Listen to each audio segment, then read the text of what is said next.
Hi, Hello, Rem! Happy birthday! Happy birthday, Ninong Rem! Miss na miss ka na namin. Laki na ni Alicia, oh. Makulit na masyado. Kumusta ka ba dyan?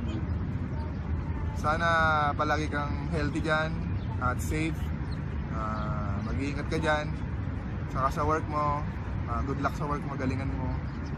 Para makuha mo na si Ninang Wendy. Miss na miss ka na rin nun. Oo. Okay, 1, 2, 3. Ikaw. Yun siya naman.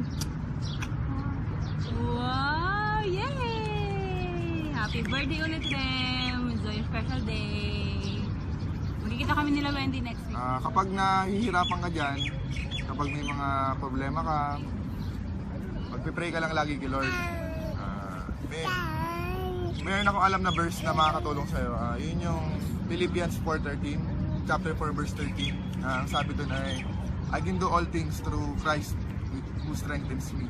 So yun, kapag nahihirapan ka, sabihin mo lang yung verse na yun, kahit sa isip mo lang, malaki may tutulong sa'yo. Magkakaroon ka ng lakas. Gano'n ba? Adja! Ninong Rem. Adja! Kaya mo yan!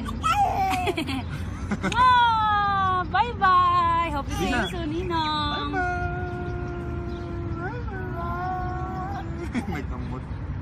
Okay na yun. Hindi, mag-birthday mo siya. Bye-bye na! Bye-bye! Bye-bye! Bye-bye!